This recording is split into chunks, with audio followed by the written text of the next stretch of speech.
Hey everybody, welcome on back. It's the Rubbin' Is Racing podcast. It's brought to you by NASCAR. We're rolling into Talladega this weekend, one of the greatest places on earth. There's going to be no Xfinity this weekend, but trucks are at noon Eastern time on Saturday. You can catch that on FS1. And then the Yellowwood 500 from Talladega starts at 2 p.m. Eastern time on Sunday, October 1st.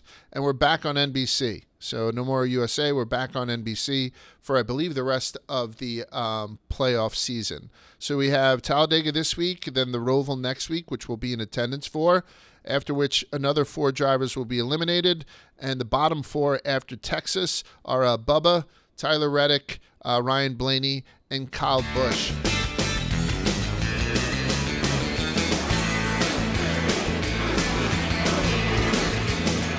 We'll get right to it, guys, and we'll start with the headlines. More people seem to be getting the bag from NASCAR than ever before. Or perhaps it's just I don't have any historical reference. But Spire Motorsports has purchased the assets of Kyle Busch Motorsports for 2024. Kyle Busch and Spire had announced this, I believe, yesterday in earnest. The assets of the KBM NASCAR Craftsman Truck Series team, as well as Rowdy Manufacturing, are included in the sale. I had read something by Bob Pockrass saying that number appears to be somewhere in the ballpark of $25 million. $25 million bucks going to him. So we're coming off a, last week where we heard that B.J. McLeod and his boys had sold a charter, would Live Fast, for $40 million. Then we see the assets for KBM Motorsports, which is one of the premier truck teams, I believe, going for $25 million. People are making a lot of money. Let me ask you something. Spider, I'll go to you first. When you see people making money like this, is it a good thing or is it a bad thing for NASCAR? I think it's a good thing. It shows that there's demand and the charters are highly sought after. The teams themselves are highly sought after. And even when a team wants to go its own way, whether it be closing down due to financial strain or in this particular case, I feel as though Kyle Busch just doesn't see it as a wise financial investment to keep the truck team alive until Brexton is able to drive. So maybe when that time comes, he'll consider buying a truck team again, but there's a big window of time between now and then. So I think even if you're a bad team and you do it for the wrong reasons, there's usually a buyer that comes in and has a desire to turn around your team. So I think rising tides lift all boats, as our fearless leader Dave Portnoy loves to say. So I think that's true here too. The more demand, the higher the price, and I think that's good for the sport. Little known fact, I taught Dave that saying. Quiggs, do you think that it is a positive, or do you see this as maybe people selling at the top, which would be a negative for NASCAR? You know what I'm saying? Yeah, I don't think with like sports, I don't know if there ever is a top. Like, I remember people said that Mark Cuban overpaid for the Mavericks and it's worth 20x what he bought it for.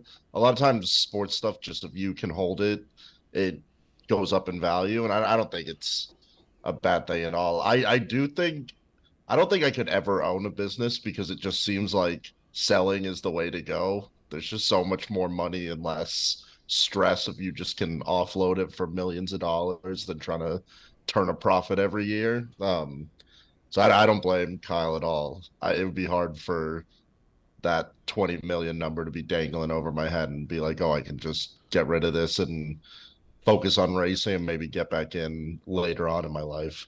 I think Spider makes a very good point with the age of his son. I'm a natural skeptic. And in knowing that last month I was looking at his house that's for sale, the 1.4 acre property somewhere in North Carolina, 15,000 square feet.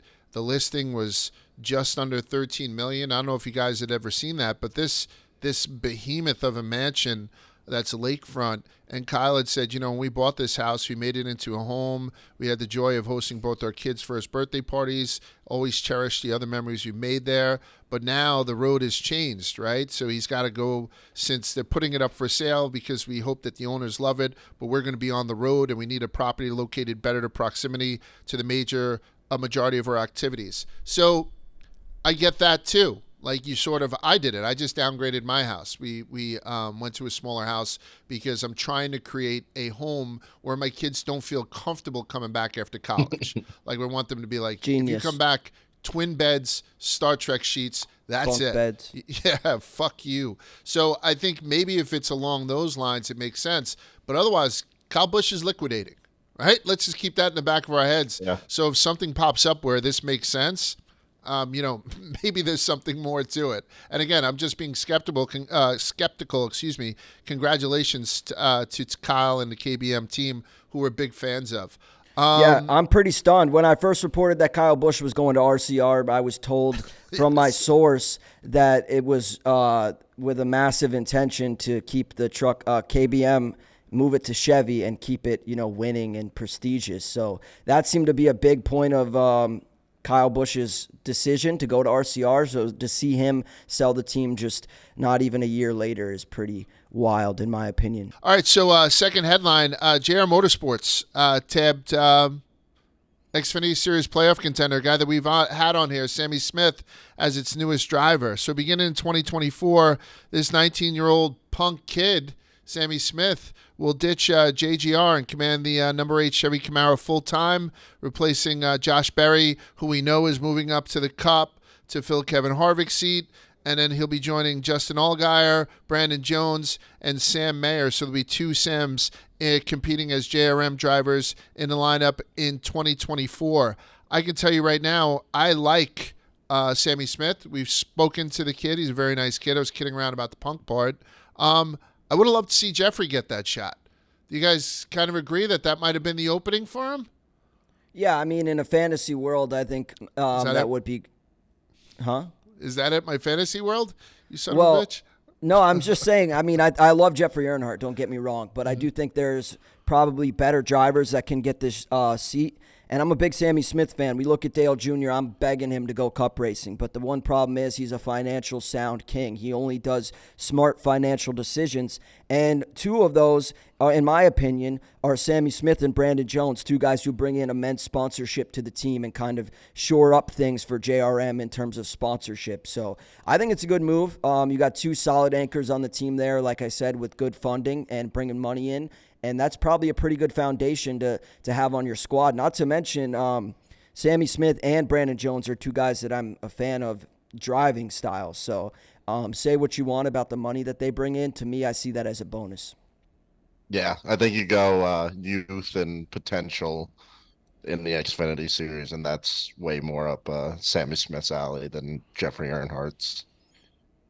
Yeah, I mean, I guess you're right. And you're right, the whole fantasy of having him, he's just such a likable guy, and to kind of see him at JR Motorsports kind of would be, I don't know, almost poetic. I was just looking at Instagram during a break here. I don't know if you guys have seen it yet. I just put it on my story too. Noah Gragson didn't make any kind of announcement yet, but he's got pictures of him, the black and white pictures of him in the gym, trying to I don't know, get back into shape or get into even better shape for this return that we're all waiting for. So I'm hoping that we're only a couple of weeks out before we have something to talk about as far as Noah's concerned. Last thing I'm going to mention as far as headlines is that on Actions Detrimental, Denny Hamlin had given some clarification. He had mentioned that he had some interest in purchasing Southside Speedway in Virginia. The track closed in 2020 and the county bought it in 2021, and it's going to need a considerable amount of money to restore it. I think the number they were throwing around, it would need at least $10 to $15 million. So Denny is looking to maybe get into some sort of partnership with the county where he can put his name on it and maybe attract some more events and whatnot to this small track, I guess near his hometown. So, I mean, how do we feel about that? So now we have Denny as I just checked the futures today, and he's plus 350 to win it all. So he's the shortest odds. So he's the odds-on favorite right now to win the Cup Series championship. He's part owner of 2311, which is building its new headquarters, and it seems like he's very hands-on with the construction of the headquarters. And now he's perhaps taking on owning a track itself. Is that stretching yourself too thin? I don't know anybody in any other sport that has done this. What do you guys think? I think he's definitely got an entrepreneurial mindset. I mean, we've had him on the podcast before say that he doesn't need money. He's made some great investments in the past. So I'll take his word for it. To to me, this is really the epitome of like what it means to be a successful athlete. You have the means to buy or acquire or have your hand in a variety of different things, whether it be track ownership, team ownership, or even driving and negotiating a contract of your own with JGR in a completely different team. So to me, it's kind of like what I saw out of Austin Dillon when he recruited Kyle Busch to RCR. These guys, not only drivers, but they're great businessmen. And I think Denny, as a veteran, and he's been in the game long enough, he's smart and can do things like these. I also love it. It's like giving back to your community, saving something that you came from, everyone loves, everyone's familiar with. If you go on to do great things, I feel like oftentimes you get like a statue or some sort of monument in your town. This is a great way to get that on the road. So I love this from Denny. I don't think it's like stretching him too thin, because I feel like a project like that is more, they don't really need your time and effort. It's more they need your checkbook and your connections. So like they'll just kind of use him as a bank account for it. And then once it's up and running, him doing stuff like telling SRX series, like, I'll run in this 3 races this year, but one of them needs to be at Southside Speedway. Stuff like that, I think, is kind of how he would like his role in that. And I don't think that'd be too much of a lift with everything else he's got going on. I almost think about it like those Nashville bars, the bars on Broadway, like the Jason Aldean, the Kid Rock bar. There's a couple other ones. And someone had told me when we were in the Kid Rock's bar has a VIP section called, I think it's called Dungaree Pussy.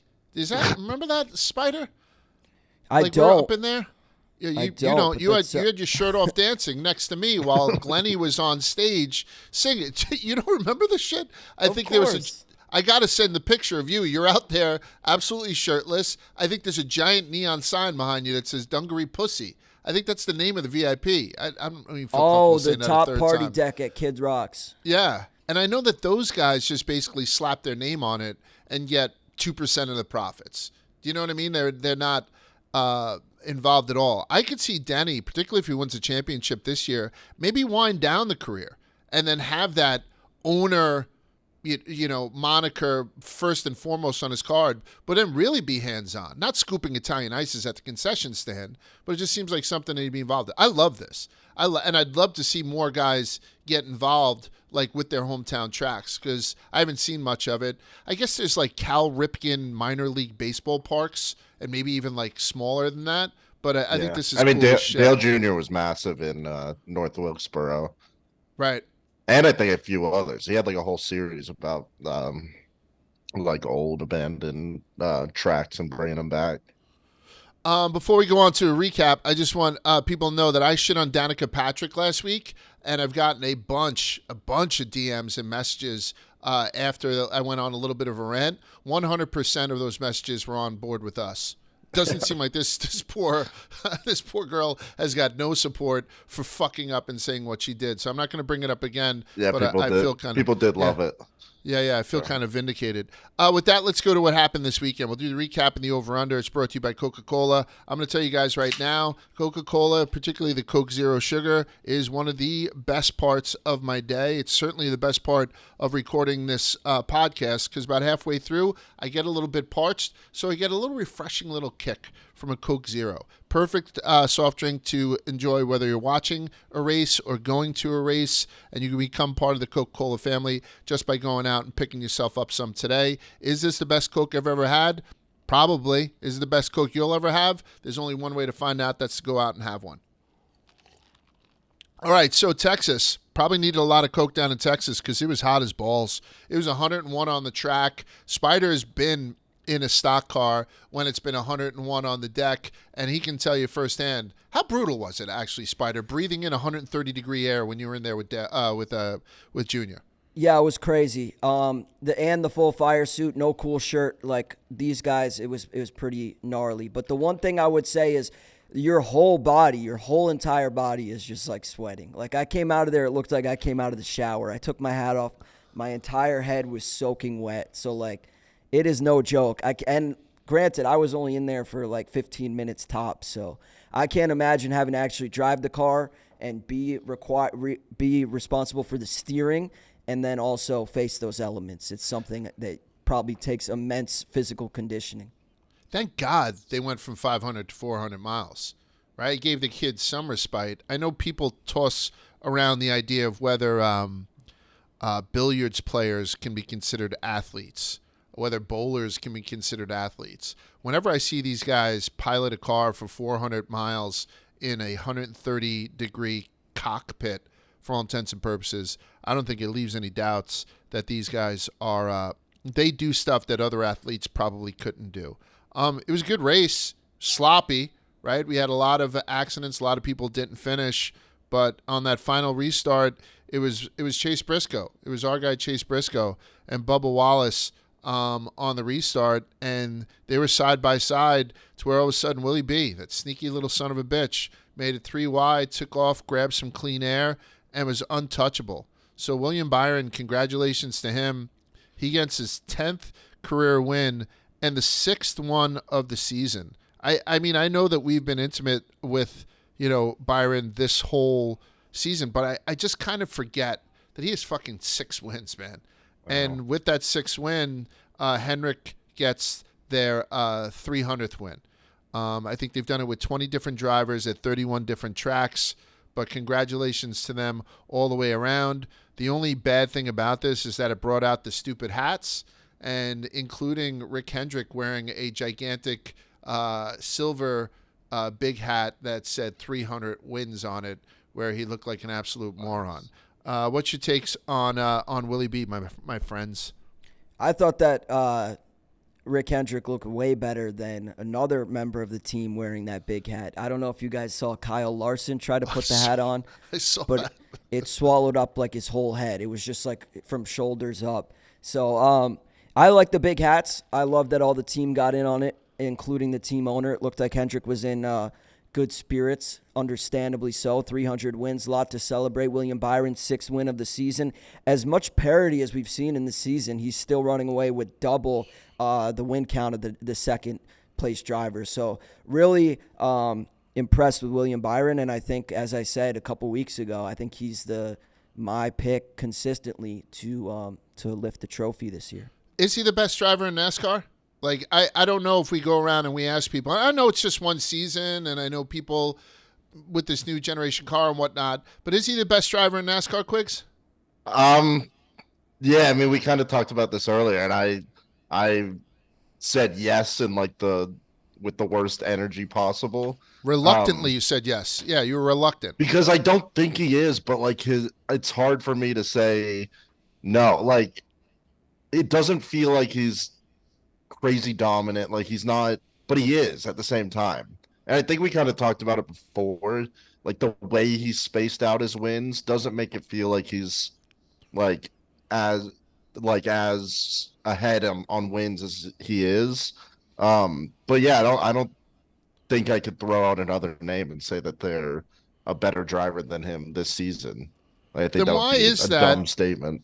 Why is it that I had said that Denny Hamlin was the odds-on favorite, and I lied? Denny Hamlin is tied. Like, he has the same line to win the NASCAR Cup Series championship. He's plus 350, but so is William Byron. Yeah.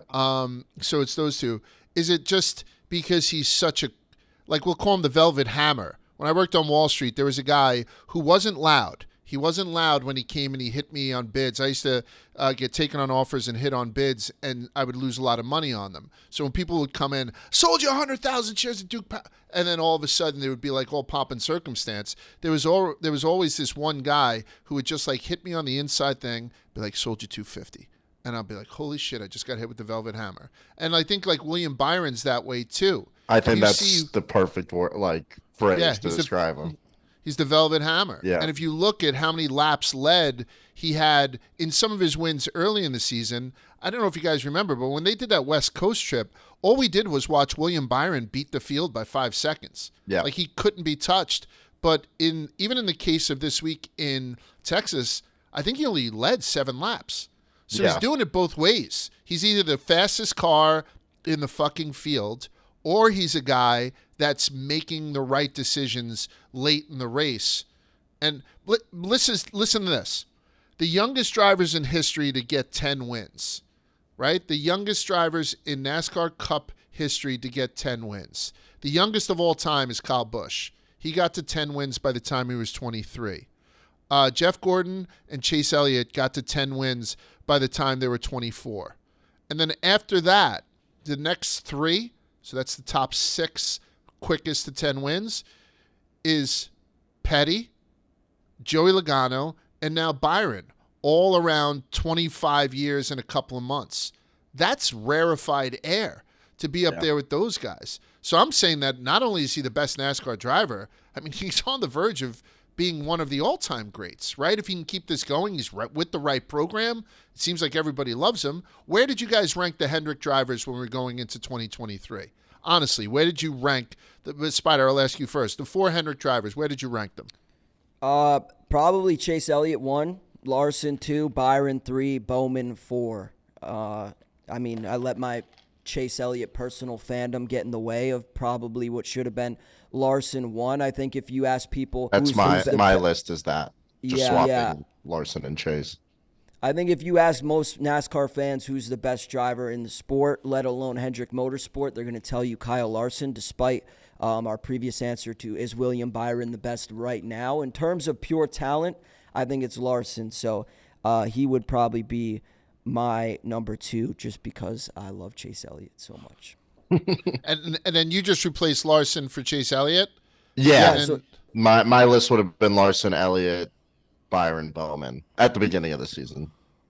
I probably would have put Bowman above Byron for some reason. I don't know. Like, that's just how soft-spoken he is. I think that those guys are almost interchangeable. But kind of going into the season, yeah. Yeah. So, I don't know. So then let's talk about the most talented going into this season, Spider saying putting his bias aside. Like, Kyle Larson led 99 laps this weekend. Yeah. I mean, he had a great race. There were 2 people who had very good races. One of them was Bubba Wallace, and one of them was Kyle Larson. And then when he got sucked around and under Bubba and thrown into the wall with 6 laps to go, like, Hendrick was sitting up in the booth saying, "Oh, there's my 300th winner." And it's kind of a nice thing to have when your guy then gets sucked under Bubba Wallace and hits the wall and he's gone, and have another driver right there ready to fucking take it over. So there's almost like an embarrassment of wealth within that team. Oh, yeah. So, Spider, from your perspective, who impressed you and who didn't impress you as we leave the hot climate of Texas and we head towards Talladega?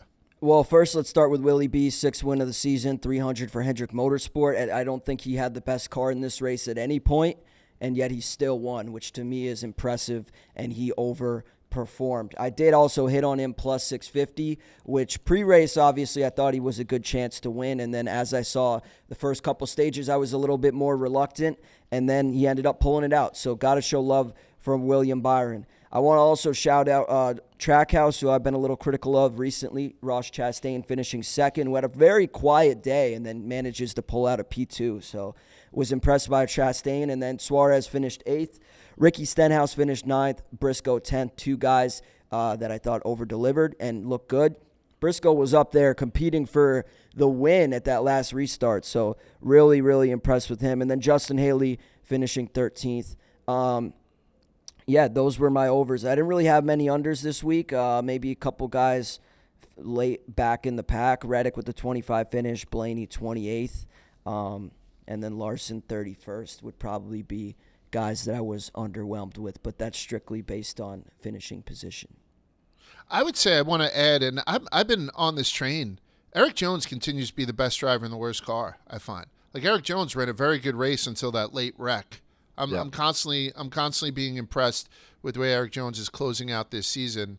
I will tell you too, I don't know who to blame, but I was disappointed because Ty Gibbs was running a pretty good race, and then they went 3 wide in pit row, and Denny slammed into him.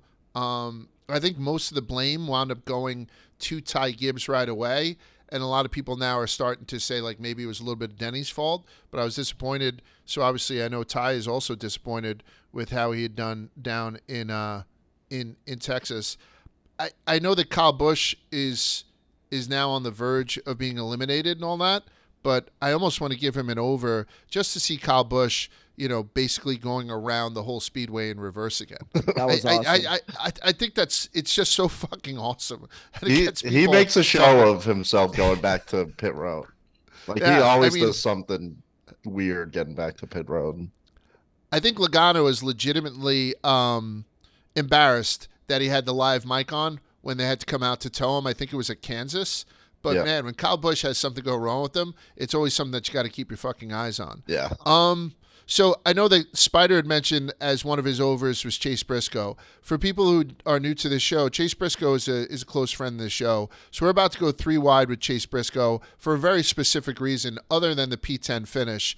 So he's going to explain to us what had happened at the end of the race and also explain what's going on with this week's paint scheme. We're not going to do a paint scheme segment this week because it's nailed shut. Chase Brisco and the SHR team, along with Ryan Preece, who, by the way, had announced that he's going to be back at SHR next year. Congratulations to him. They are putting together a paint scheme for the ages. So instead of me explaining it to you, let's just go 3 wide with Chase Brisco. All right. So as promised, we're going to go 3 wide with Chase Brisco, and we're going to combo it with our commentary on this week's paint schemes because Brisco and SHR has put together what I think is the best. I've been saying that every week I'm finding a paint scheme that I think is the best of the year. Like BJ McLeod, what did he have? Like an affliction one? And it blew my fucking mind because that seems so in touch with BJ McLeod. It seems like he doesn't have a lot of t-shirts with sleeves. And then like you keep seeing ones that keep tickling my fancy. But this week's is the best. I think it's the best. It's something that's a long time coming. So SHR has announced that the 14 and the 41 are going to run the Old Spice and Wonder Bread respectfully for this week's race straight out of Talladega Nights. And we couldn't be happier to be talking with Chase Brisco about it. Chase, how we doing, my man? Yeah, I'm doing good. I'm excited to see you guys again. But yeah, really cool this weekend. To run those 2 paint schemes, an actual cup race is pretty unbelievable. And then you throw in the fact that we're actually going to be at Talladega. It's pretty dang cool. I'm going to tell you right now, the way you guys are leaning into it on social too, with the quotes, I don't know if race day you're going to whisper, to the 41 that you had shown, you spread your butt cheeks for Playgirl at some point. But everything that you guys have been doing, it's not half-assed. It's not people who are just going along with whatever's on their car. You've leaned into it. Is that something that you wanted to do? Is it something where they're putting a little extra in the check? What's the deal with you becoming a quasi actor here, which you're doing a great job of? Yeah, it's something honestly that it was probably, I want to say 6 months ago or so.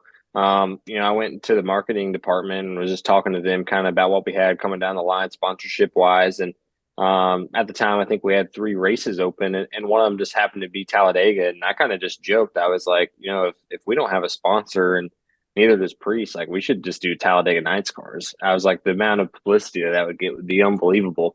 And it got like really hot there for a while. Like it was sounded like it was going to happen. And then, over the course of the summer, it kind of went cold and it sounded like that they couldn't get, anybody on board. There was a lot of hurdles to go through from, the movie side and getting approvals and all this stuff. And then like 2 months ago, they came up to me and was like, hey, I think we're going to do this. So I felt like since I kind of had a big part in actually making it happen, I had to be all in on it if I was going to do it. Plus, I just think it's funny. I love the movie myself. I've probably seen it 50 something times. So I just have had a lot of fun with doing the paint scheme, but then also kind of playing into it all. So, we've done the videos. We actually did a couple of videos today. We did a photo shoot. I did lay across the hood of the car. I did not do like the movie, but it's going to be a lot of fun. I'm excited for this weekend. I'm going to do the mustache the best of my ability. I went to the local gas station, got the sunglasses. So I'm all in. I'm going to get some one-liners in during the race on the radios. So it's going to be a lot of fun.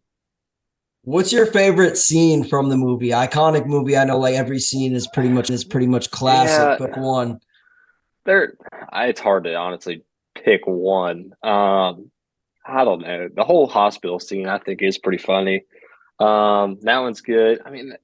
The whole movie is like every time you think there's like, oh, that's the best quote of the movie, then like 2 minutes later, there's another good one. So I don't know. There's so many things that are so unrealistic, but then at the same time, there's things that are just so realistic about the movie. I don't know. I would have a hard time picking just one scene though, I think. I remember when Michael Clark Duncan passed away, not to bring the room down. Like somebody was saying how great he was in the Green Mile. Like I think Yeah. might be the lights, cameras, barstool guys talking about his best role, right? Taken too young, all that kind of stuff. And then someone said, "No, what about?" And you're talking about the hospital scene when they're trying to dig the steak knife out of his leg. And Yeah.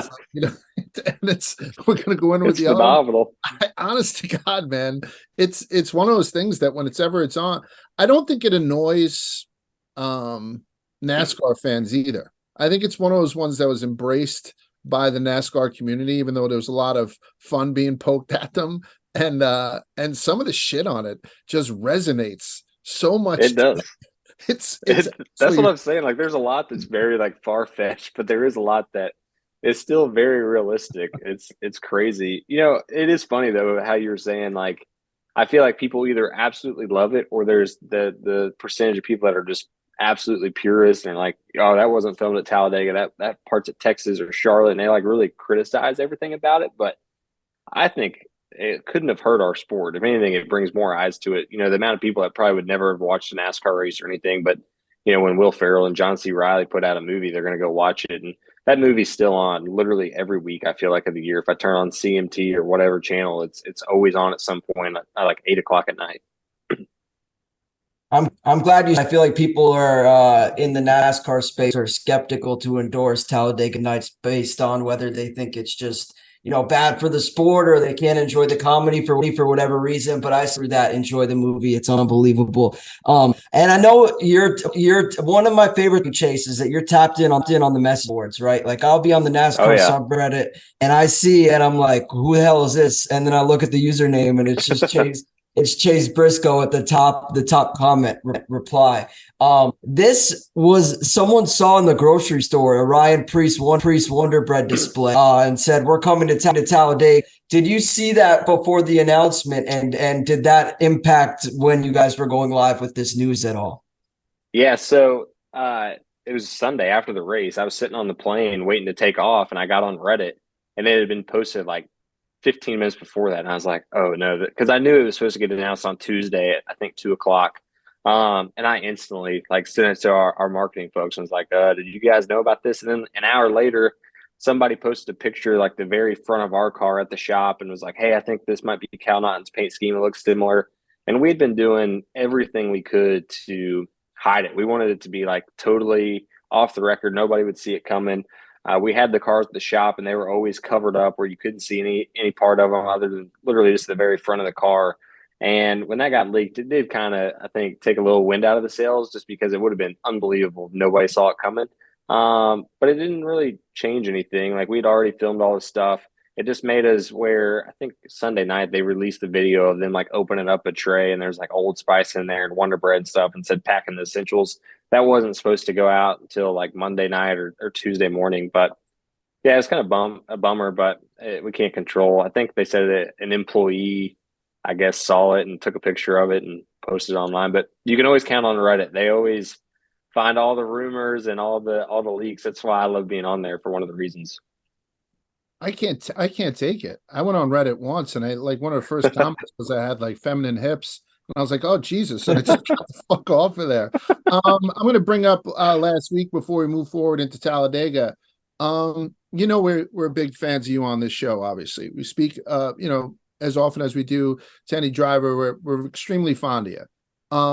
So when it came time for that final restart and it was you and Bubba, I was on the edge of my seat, and to see sneaky, William Byron come up and kind of plow in front. What happened there at that final restart that gave Byron a W?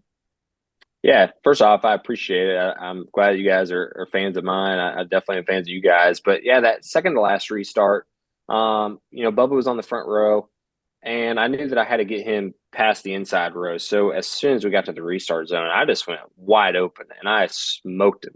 And that's the one where he like cleared him by 2 or 3 car lengths before we even did the flag stand. And when I did that, I didn't know it at the time until after the race, but it actually split the splitter in the nose apart. So we had a huge hole right there, which whenever that happens, it takes a ton of the front downforce away. So that last restart, I started inside of Bubba. Thought I did a really good job on the restart, going through 1 and 2. And as I got to the exit of turn 2, I just randomly got super, super tight. So the car didn't want to turn at all, which I hadn't really had all day. And about fenced Bubba, but we were able to get through there. But we both had a lift because of how tight I got and let William get a big run. And, then for us, I was so tight. I think I literally lost 9 spots in 3 laps. So kind of bummer for us. I felt like if we didn't have the damage, I could have potentially won the race, or at the worst ran second or third. We ended up 10th. But for us, with how bad of a season we've had and, just how big of a struggle the 1.5-mile racetracks have been, for us to be able to even be in the mix to win one was something to be proud of. And, I feel like our team's done a really good job with the new crew chief and everything else of trying to get better on those racetracks. And we've finally started making gains. So looking forward, honestly, to the future for those.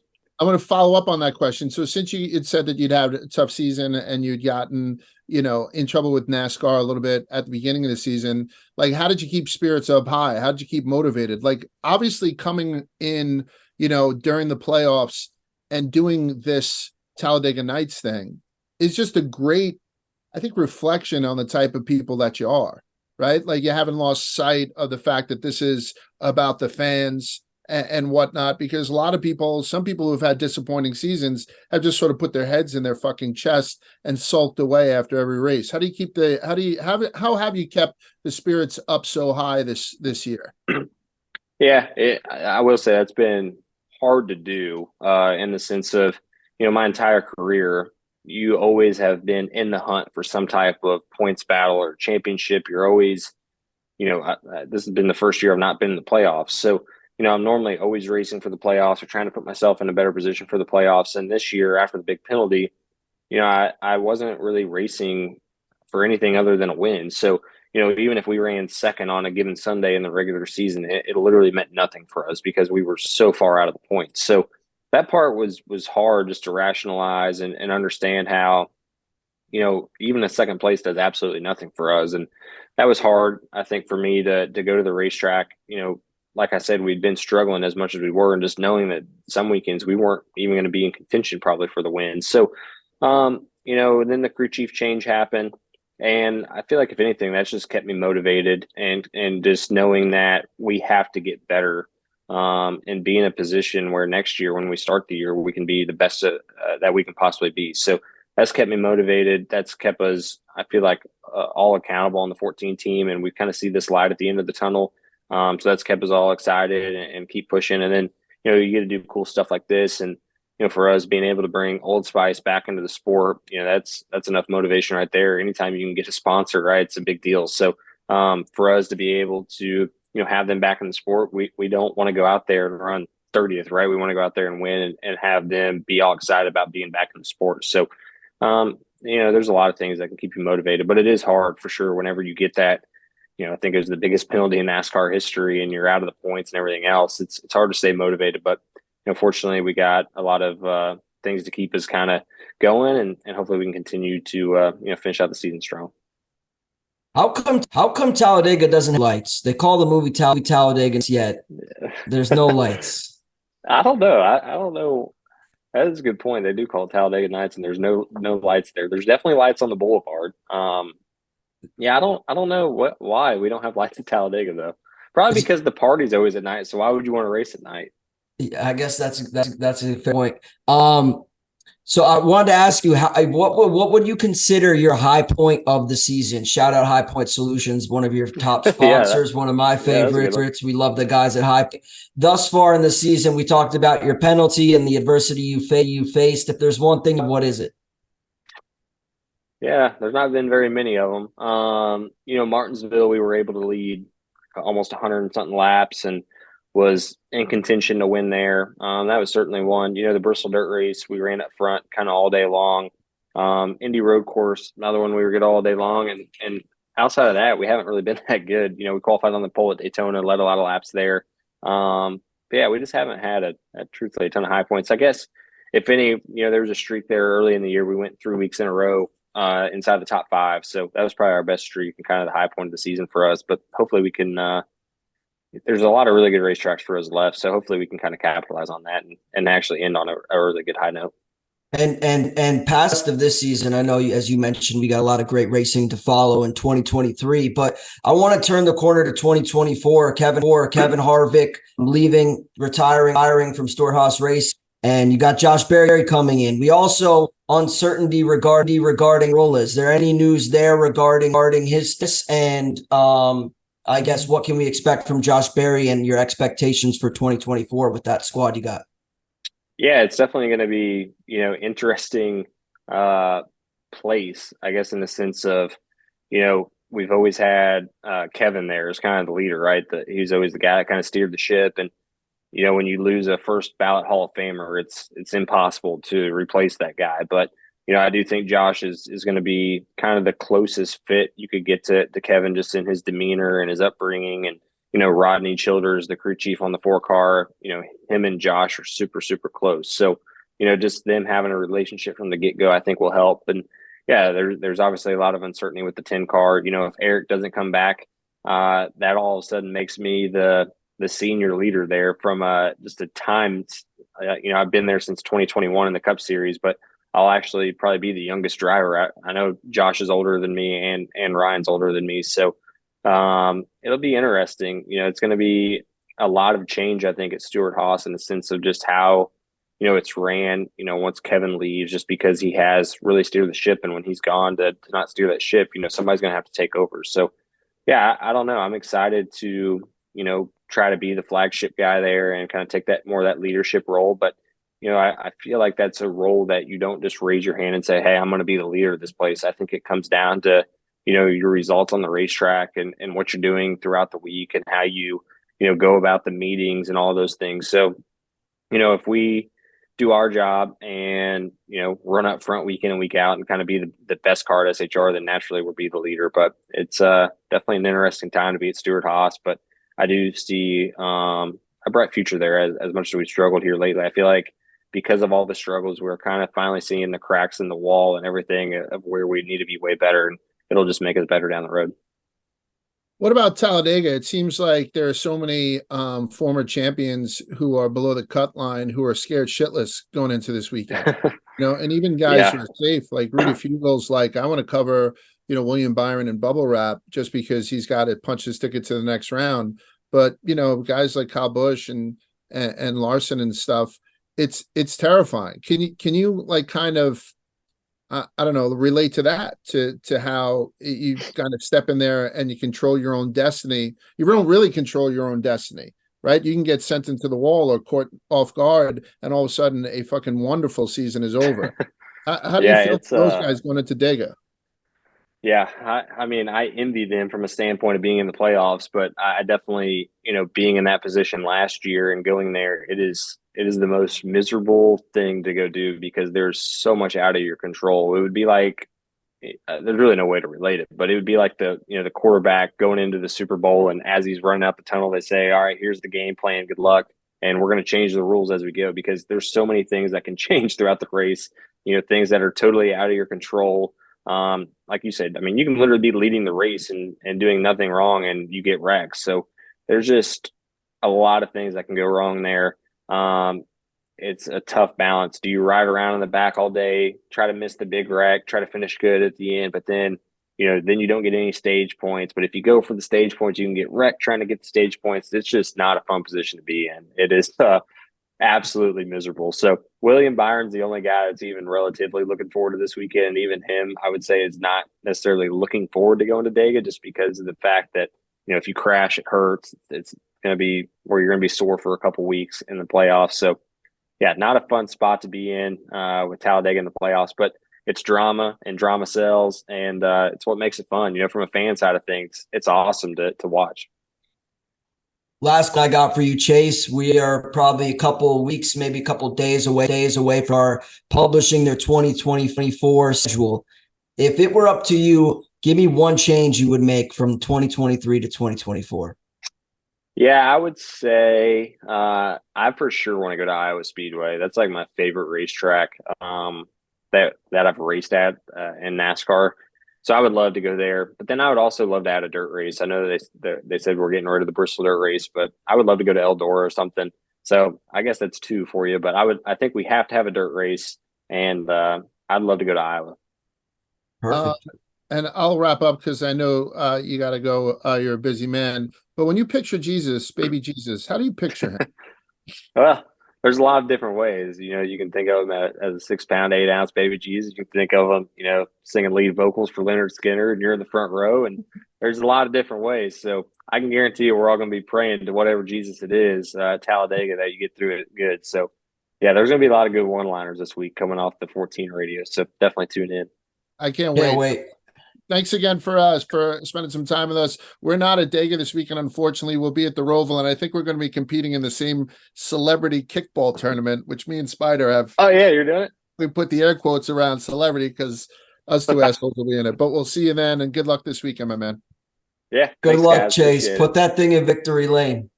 We're going to try. Hey, Cal won at Talladega in the movie, so. There you go. Yep, it's my contra. Good luck. Take care, Chase. Yeah, Have a good thanks, guys. Appreciate it. All right, so as usual, Chase, just a wonderful fucking guy. And I'm hoping that he's down there in Charlotte. Spider and I are tapped to play in this celebrity kickball tournament before the Roval, so we can hang out with Chase a little bit more. And we'll talk about that celebrity tournament a little bit more next week. So with that, we're going to move into Talladega. We're going to preview Talladega, brought to you by NASCAR. So the top of the playoff standings right now, there's, obviously 3 slots of 4. Top 4 are William Byron, number 1 with the bullet, followed by Denny Hamlin, Chris Buescher, and Christopher Bell. Then that middle 4 are Martin Truex, Ross Chastain, Brad Kay, and Kyle Larson. But Kyle Larson is a mere 2 points above that cut line. Kyle Larson, by getting swept out and not finishing, really fucked himself this week. And then it's Bubba, Reddick, Blaney, and Kyle Busch on the bottom. In that order, Kyle Busch dead last in the remaining 12 drivers. And they're heading down to do 500 miles on a 2.66 mile super speedway. The stages end at lap 60, lap 120, and then the check it at 188. The action starts at 2 p.m. Eastern time this Sunday. And as I had mentioned before, it's going to be on NBC. And we need to pick some winners. I know Spider, I don't mean to spoil anything. This isn't a Mikey Scoops or a Largy Scoops thing, but Spider has just come into a considerable amount of money. And he did it the hard way by wrestling eels and eating maggots and jumping out of planes. And now that he hit for Byron this week, and he might have hit on an F1 bet, I don't listen to that shit, he's going to be a little bit fucking cocky and perhaps unbearable. So with that, we're going to go into picking the tires, and it's brought to you by Factor. If you're too busy to cook this fall, but you want to make sure that you're eating well, with Factor, you're with America's #1 ready-to-eat meal kit. You can skip the extra trip to the grocery store, no more chopping, preparing, cleaning up, and you're still getting all the flavor and nutritional quality, that you need. You can choose from 34 plus weekly flavor-packed, fresh, never frozen meals, ready to eat in 2 minutes, or keep your energy up with their lunch to go, which doesn't require a microwave. If you need an extra boost to support your wellness goals, you can try Protein Plus meals with 30 grams of protein or more per serving. So this fall, go get Factor. Enjoy eating well without the hassle. Simply choose your meals and enjoy fresh, flavor-packed meals delivered to your door. And here's another little scoop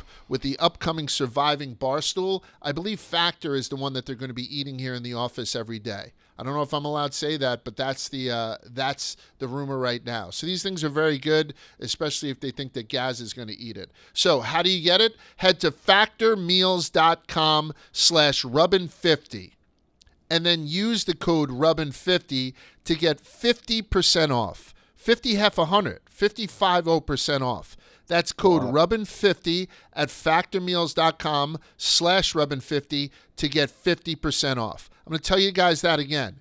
If you want to try this, try it now because we're going to give it to you for half the price. And the only way you can do it, factormeals.com/rubbin50. And then once you get on and you start choosing your meals, and I'm telling you, there's a shitload to choose from, then you use the code rubbin50 and you're going to get half off. You're welcome. So go to Factor, eat well without the mess. All right, guys, that gets it into Talladega. How do we feel about Talladega? Who wants to go first? Anybody got any feeling?